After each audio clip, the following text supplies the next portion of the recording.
রয়েছে তার পাশে যে বামাকালী বা বোমবাটকালী সেই পুজো কমিটির কিন্তু একজন সদস্যকে আমরা পেয়ে গেছি। তার কাছ দিয়ে একটু মায়ের ব্যাপারে জেনে নেব। দাদা, যদি মায়ের ব্যাপারে বিস্তারিত আমাদেরকে জানান। সর্বপ্রথম বোমবাটকালী পূজা পরিষদের পক্ষ থেকে আপামর শান্তিপুরবাসীর পক্ষ থেকে আপনাদের সশস্ত্র শুভেচ্ছা জানাই। বোমবাটকালী মাতা পূজা পরিষদ, আপনারা এই মন্দিরেই এখন অবস্থান করছেন। শান্তিপুরের সর্বপ্রথম মশালকালী আমাদের এই বোমবাট মা, অর্থাৎ বামা মা, আদি বামা মা এবং বোমবাট মাই শান্তিপুরের সর্বপ্রথম মশালকালী যেমন বলতে পারেন। তার সাথে সাথে আপনারা দেখছেন মায়ের যে গঠনগত ব্যাপক তফাৎ অন্যান্য সম্মানীয় আমাদের ভালোবাসার আবেগের প্রত্যেকটি কালী প্রতিমার কিন্তু আমাদের বোমবাট মা অর্থাৎ বামা মার গঠনগত সম্পূর্ণ গঠনতন্ত্রটাই আলাদা। বামা মা অর্থাৎ বামা মার নামটা কী করে দিল, তার অনেক রকম ব্যাখ্যা আছে, তান্ত্রিক মতে ব্যাখ্যা আছে, বিভিন্ন শাস্ত্রীয় মতে ব্যাখ্যা আছে। আপনারা দেখতে পাচ্ছেন মায়ের পা পাটা শিবটা পুরো বুকের ওপর। বামা মায়ের অন্যতম প্রধান বৈশিষ্ট্য, সব ঠাকুর কিন্তু বাবা মা নয়। আমাদের এই আদি বাবা মা অর্থাৎ বোমবাট মায়ের একটি বোন আছে আমাদের চরজিজিরা অর্থাৎ চড়ার বাবা মা। আপনারা সোশ্যাল মিডিয়ায় বিভিন্ন সংবাদ মাধ্যমে দেখেছেন, যার নৃত্য বিভিন্নভাবে ভাইরাল হচ্ছে। আমরা তাদেরকেও শুভেচ্ছা জানাই, আন্তরিক ভালোবাসা জানাই। তারা যখন অর্থাৎ সেই বাবা মা যখন নগর পরিক্রমায় শান্তিপুরের পথে বেরোবেন, শান্তিপুরের রাজপথে সর্বপ্রথম তার দিদি স্বরূপ এই বোমবাট মা অর্থাৎ এই বাবা মার সামনে আসেন। আমাদের পক্ষ থেকে আমরা চেষ্টা করি তাদের ডালি প্রদান করার এবং তারা এখানে তার বোনকে তার দিদির সামনে আনন্দ নৃত্য উপস্থাপন করে। বিভিন্ন ইতিহাসে বোমবাটকালী মায়ের আছে। স্বাধীনতার আগে শান্তিপুরে একটা ব্যাপক অস্থির পরিস্থিতি সৃষ্টি হয়েছিল। বিভিন্ন সময় বিভিন্ন এলাকায় অসামাজিক কার্যকলাপ বেড়ে গেছিল। তখন শান্তিপুর সমগ্র শান্তিপুর নিয়ে মানে শেষ প্রান্ত থেকে এই শেষ প্রান্ত অর্থাৎ ফুলিয়া থেকে কৃষ্ণনগর টোটাল যে শান্তিপুরের বিস্তীর্ণ এলাকা, থানা এলাকা, প্রত্যেকটি জায়গা থেকে প্রত্যেকটি পাড়া থেকে যারা নেতৃত্ব অরাজনৈতিকভাবে তাদের দ্বারা এই বোমবাট মিলিটারি একটি গ্রুপ তৈরি হয় এবং কাশ্যপপাড়ার বেশ কিছু বিশিষ্ট মানুষ আছে, তাদের দ্বারা এই বোমবাট মিলিটারি যে গ্রুপটা তৈরি হয় সেই গ্রুপের মাধ্যমেই এই মায়ের প্রতিষ্ঠা। বোমবাট মিলিটারির হাত ধরে বোমবাট কালী মাতার পুজো প্রথম সূচনা হয়, বামা মায়ের পুজোর প্রথম সূচনা হয়। আপনারা দেখছেন এই পঞ্চমন্দির যে আসন মায়ের, এই পঞ্চমন্দির আসনের অরিজিনাল যে নরকঙ্কাল দেখছিল পঞ্চমন্দির আসন। শুধু আজকে তো কালী পুজো তা নয়, আজকে কালী পুজোয় যেমন মায়ের আরাধনা করা হয়, প্রত্যেকটি অমাবস্যায় ধুমধামের সাথে নিষ্ঠা ভরে প্রত্যেকটি রিচুয়ালকে আমরা মাধ্যমে প্রত্যেকটি নিয়ম নীতিকে পাথেয় করে প্রত্যেকটি অমাবস্যায় মায়ের আরাধনা করা হয় এবং কালী পুজোর বিশেষ পুজো হচ্ছে এবং রাত্রি প্রায় 1টা নাগাদ পুজো শুরু হবে। এই পুজো গভীর রাতের তান্ত্রিক মতে হয়। অন্যান্য বিভিন্ন কালী প্রতিমা শান্তিপুরে আছে, আপনারা এসছেন, আপনারা দেখছেন। শান্তিপুর কালীক্ষেত্র, শুধু কালীক্ষেত্র বললে ভুল হবে, শাক্ত ও বৈষ্ণবের মহামিলন ক্ষেত্র এই শান্তিপুর। এখন কালী পুজো চলছে, কদিন পর জগদ্বিখ্যাত রাস উৎসব শ্রীধাম শান্তিপুর। শান্তিপুর সেজে উঠেছে, বহু ইতিহাস আছে। আপনারা আসুন, এই প্রচুর ভক্তবৃন্দ আপনারা দেখছেন আসছে, তাদের মনোবাসনা এখানে আসছে, তারা মায়ের কাছে প্রার্থনা করছে, তাদের মনোবাসনা পূর্ণ হচ্ছে। দীর্ঘদিন ধরে আমরা দেখে আসছি, আমরা 5-7 বছর ধরে পুজোর দায়িত্বে আছি। ব্যক্তিগতভাবে ছোটো থেকে পুজো দেখছি। এর আগেও যারা সিনিয়ররা ছিলেন তাদেরকেও আমরা সম্মান জানাই। চলছে, খুব সুন্দরভাবে পুজো চলছে, প্রচুর নিয়ম আছে। আপনারা এসছেন, আপনারা থাকুন, দেখতে পাবেন। আমরা সমগ্র শান্তিপুরবাসীর পক্ষ থেকে সবচেয়ে বড় কথা যেটা, এই পুজোটি কোনো শান্তিপুরের ব্যক্তিগত এলাকা বা মহল্লার পুজো, এই পুজোটি শান্তিপুর থানা এলাকার প্রত্যেকটি অধিবাসীবৃন্দ দ্বারা পরিচালিত পুজো। বহু গুণী মানুষ এই পুজোয় যুক্ত আছেন, যুক্ত ছিলেন এবং এখনও বর্তমানেও যুক্ত আছেন। আমরা চেষ্টা করি প্রত্যেকটা রিচুয়ালকে মেনে চলার। আপনি সামনেই দেখতে পাবেন একটু পরে যখন 1টা নাগাদ বা 1টা নাগাদ পুজো শুরু হবে, তো সেক্ষেত্রে তখন মশালের যে একটা আলাদা আবেগ, সেই মশাল এখানে অলরেডি চলছে। আরও মশাল, প্রদীপ থেকে শুরু করে বিভিন্ন রকম আরও যেগুলো রিচুয়ালের মধ্যে পড়ে সেগুলো জ্বালানো হবে এবং আগামীকাল যখন মায়ের নিরঞ্জন যাত্রা হবে, নিরঞ্জন যাত্রায় একটা সময় শান্তিপুরে ব্যাপক মশালের প্রচলন ছিল। আইনগত জটিলতা বা বিভিন্ন কারণে সেগুলো অনেকটা বিলুপ্তি ঘটে, কিন্তু আমাদের রিচুয়াল আমরা রাখি আইনকে মান্যতা দিয়ে। আমরা আমাদের এই ঠাকুরই যেহেতু মশালের উৎপত্তি, শান্তিপুরের বিভিন্ন কালী প্রতিমা থেকে শুরু করে যারা আছে তারা কিন্তু একটা সময় প্রচুর মশাল বের করতো এবং প্রত্যেকটি নগর পরিক্রমা অর্থাৎ নিরঞ্জনের যাত্রার দিন এই মায়ের সামনে আসতো, আমরা ডালি প্রদান করতাম। আমরা চেষ্টা করবো আগামী দিনে সেই প্রথাকে বাঁচিয়ে রাখার।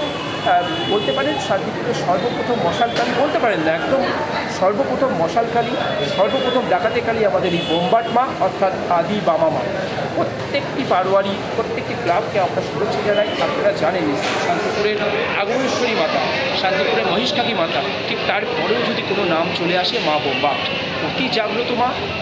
বহু ভক্তবৃন্দ আসেন, তারা মানত করেন বিভিন্ন মাধ্যমে। কেউ বাইরে থেকে আসছেন, কেউ কলকাতা থেকে আসছেন, কেউ রানাঘাট থেকে আসছেন, কেউ বিষ্ণুবাদ থেকে আসছেন, কেউ বহরমপুর থেকে আসছেন। বহু মানুষ ফোন আসে এবং আমরা দেখতে পাচ্ছি এই কদিনে প্রচুর মানুষ এসছে। আপনাদের দ্বারা আমরা সকলকে আমন্ত্রণ জানাচ্ছি, আগামীকাল নিরঞ্জন যাত্রাতেও আপনাদের আমন্ত্রণ জানাচ্ছি। আচ্ছা, এই মায়ের শান্তিপুরের যে নিরঞ্জন, সেটা আমরা দেখি যেদিন পুজো হয় তার ঠিক পরের দিনই মায়ের নিরঞ্জন হয়। এর পেছনে কি কারণ রয়েছে? আমাদের শান্তিপুরে এটাই রীতি, এটাই প্রথা, এটাই ঐতিহ্য। শান্তিপুরের মানুষ ঐতিহ্যকে ধরে রাখতে বদ্ধপরিকর। ঐতিহ্যবাহী শান্তিপুর, শান্তিপুরের প্রতিটা কানায় কানায় ঐতিহ্য। পুরনো শহর তো, পুরনো শহরের ঐতিহ্যকে আমরা বাঁচিয়ে রাখতে বদ্ধপরিকর। বহুদিন ধরে, বহুকাল ধরে এই রিচুয়ালটা হয়ে আসছে। অনেক জায়গাতে আপনারা দেখুন, খুব ভালো প্রশ্ন করেছেন, অনেক জায়গাতে আপনারা দেখবেন যে কালী পুজো 2-3 দিন ধরে হয়। তো শান্তিপুরের যে আবেগ, এই যে সারা রাত দিন ধরে ঠাকুর দেখা, সারা রাত দিন ধরে যে রিচুয়াল, এটা শান্তিপুর হলেই সম্ভব। তাই আমাদের আজকে পুজো, পরের দিনই আমাদের নিরঞ্জন যাত্রা। এই নিয়মটা শুধুমাত্র আপনারা নিশ্চয়ই জানেন শান্তিপুরেই রয়েছে, এটা অন্য কোথাও আপনি পাবেন না। এই কালীক্ষেত্র শান্তিপুর আসলেই দেখতে পাবেন এই যে আবেগ। এবং আপনি দেখছেন তো অগণিত ভক্তবৃন্দ আসছে, রাতে আরও বাড়বে। পুজোর সময় মাকে দেখলে মানে আবেগে চোখে জল চলে আসবে। আচ্ছা, এই যে মা কালীর প্রপার উচ্চতাটা কত? এই মা কালীর 14 ফুট থেকে একটু বেশি, 15 ফুট প্রায় ধরতে পারে। 14 ফুট সামান্য। আচ্ছা, বলছি দাদা, এই যে বললে যে 2 বোন, এই যে 2 বোনের যে আপনারা কিভাবে শুনলেন মারা যে 2 বোন, এই পেছনে কি কাহিনী রয়েছে? এটি রয়েছে বলতে চড়ার অর্থাৎ চর্জি জেলার যে বামা মা, আমাদের ভালোবাসার আর একটা বামা মা, আমাদের বোমবাট মায়ের বোন, এখানে একজন ভদ্রমহিলা অল্প বয়সে, আমাদেরও ইতিহাসের পাতা থেকে দেখে পড়া এবং জানা এবং গুরুজন যারা আছে তাদের কাছ থেকে শোনা, তার স্বপ্নাদেশে এই পুজো যখন শুরু হয় তার প্রায় 25-30 বছর পরে সেই ভদ্রমহিলা আমাদের এখানে আসছেন পুজো দিতে। তার স্বপ্নাদেশে মা পুনরায় বোন স্বরূপ ওখানে পূজিত হতে শুরু করে। এবং খুব, আমি একটু আগে আপনাদের বললাম, আপনি কালকে থাকতে দেখতে পাবেন চড়ার বাবা মা কিন্তু নগর পরিক্রমা শুরু করে 5টা দিদির কাছেই আসে সাক্ষাৎ করে। এবং দিদির সামনে একটা আনন্দ নৃত্য যে পরিকাঠামোর মধ্যে দিয়ে যতটুকু সম্ভব তারা সেটাকে সফল করে। আমাদের পক্ষ থেকেও জালি দেওয়া হয়। একটা অভূতপূর্ব একটা অনুভূতি, দেখলে চোখে জল চলে আসতে বাধ্য। মা সত্যি জাগ্রত এবং অতি জাগ্রত। বহু মানুষের মনোবাসনায় মায়ের কাছে এসে আনুমানিক কত বছর আগে মায়ের পুজো শুরু হয়েছিল? আনুমানিক বলবো না, একদম অরিজিনালি বলবো, স্বাধীনতার আগের বছর, মানে 1946 সালে। 1946 সালে মায়ের পুজো শুরু হয়েছিল। আমি বললাম না, সমগ্র শান্তিপুরে একটা অস্থির পরিস্থিতি, একটা বেআইনি কার্যকলাপ এবং বিভিন্ন রকম অস্থিরতা সৃষ্টি হয়েছিল। বোমবাট মিলিটারি সেই বিষয়টাকে প্রতিহত করে শান্তিপুরকে নতুন শান্তিপুর দেয়। তারও এই পুজোটা প্রায় 20-25 বছর পরে চড়ার বাবা মা অর্থাৎ এই মায়ের বোন পূজিত হয়। শান্তিপুরের সবচেয়ে পুরনো পুজো কোনটি? ডাকাতে কালী যদি ধরেন আপনি, সর্বপ্রথম ডাকাতে কালী আমাদের বোমবাট মা অর্থাৎ বামা মা। এখান থেকেই শান্তিপুরে সমস্ত ডাকাতে কালী পুজো উঠে। আর এমনি যদি কালী পুজো ধরি সেই হিসাবে মাতা আগমেশ্বরী আছে, মাতা মহিষকালী আছে, দক্ষিণা কালী, তারা তো অবশ্যই তারা দীর্ঘদিন ধরে পূজিত হয়ে আসছে। এবং আরও আছে কিছু বাড়ির শ্রদ্ধেয় কালীপতি বা কালী দেবী আছে। আজকে রাত্রে মায়ের পুজো কটার সময় শুরু হবে? আমাদের 1টার পর, 1টা থেকে 1:15-র মধ্যে মায়ের পুজো শুরু হবে। আচ্ছা, বিশেষ কোনো যে অলৌকিক ঘটনা মানে যেটা কি এই দর্শকদের বলা যাবে? দেখুন, কিছু তো নিয়মনীতি থাকে, সব কিছু তো হয়তো বলা যায় না। তবে আমাদের গুরুজনদের কাছ থেকে আমরা শুনেছি বা আমরাও দেখেছি। একটা ছোট্ট কথা বলি, গতকালকেই রানাঘাট নিবাসী হবিবপুরের একজন ভদ্রমহিলা এসেছিলেন, আজকে রাতেও আসবেন, আরও অনেক ভক্ত আছেন। আমি একজনের কথা বলতে পারি, তিনি তার মনোবাসনা পূরণ হয়েছে বলে মানুষের পুজো দিলেন। তার ছেলের কোনো অসুস্থতার ব্যাপার ছিল এবং তিনি আনন্দে আত্মহারা হয়ে এসে মায়ের কাছে যেভাবে গতকালকে যেহেতু আমাদের গহনা পাওয়ানোর দিন ছিল, তাই তার সামর্থ্য মতন যেটা মাকে দিতে ভালোবেসেছেন সেটা দিয়েছেন, এবং আজকে একটু পরেই তিনি আসবেন, তিনি আনন্দে আত্মহারা তার মনোবাসনা পূরণ হয়েছে। তো এরা প্রচুর ভক্ত আছে, প্রচুর ভক্তর মনোবাসনা মা পূরণ করেছে। মা অতি জাগ্রত, পঞ্চমুখীর আসলে আপনি নিজের চোখেই দেখতে পাচ্ছেন যেভাবে পুজো, যেভাবে রিচুয়াল, যেভাবে প্রথা আমরা দীর্ঘ বছরকাল ধরে এগিয়ে নিয়ে যাচ্ছি, আগামী দিনে এই ধারাই বজায় থাকবে।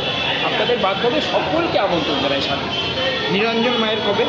আগামীকাল ডেটটা মেনশন করে দেন। আগামীকাল নিরঞ্জন সর্বপ্রথম 6:30টার সময় আনুমানিক 6:30 সন্ধ্যা চড়ার বাবা মা অর্থাৎ এই বাবা মার বোন এখানে সাক্ষাৎ করতে আসবে।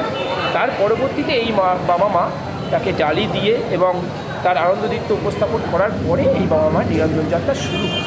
চড়ার বাবা মা যখন এখানে আসবেন সেই টাইমটা কখন বললেন? 6:30। 6:30 দুই বাবা মার মুখোমুখি 6:30 আনুমানিক। আচ্ছা, আর মায়ের নিরঞ্জন শান্তিপুরে কোথায় হয়? মায়ের নিরঞ্জন আমাদের মতিগঞ্জ নিরঞ্জন ঘাট আছে শান্তিপুর পৌরসভায়, সুন্দরভাবে সেখানে নিরঞ্জন হয়। আমাদের ঠাকুর হয়তো তারও 1-1.5 ঘন্টা পর বেরোবে, মানে এই মা এই রূপ দিয়ে যাবে।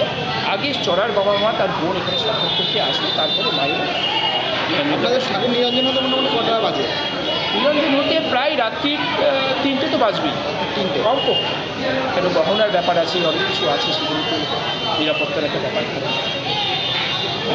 অসংখ্য অসংখ্য ধন্যবাদ। নমস্কার, ভালো থাকবেন। আপনাকে অসংখ্য ধন্যবাদ। শান্তিপুরের এই ঐতিহ্যবাহী যে মায়ের পুজো সেই ব্যাপারে আমাদেরকে অবগত করানোর জন্য। কারণ আপনাদের শান্তিপুর মাধ্যমে- হচ্ছে সত্যি কথাই অর্থেই শাক্ত বৈষ্ণবের মিলনক্ষেত্র হচ্ছে শান্তিপুর।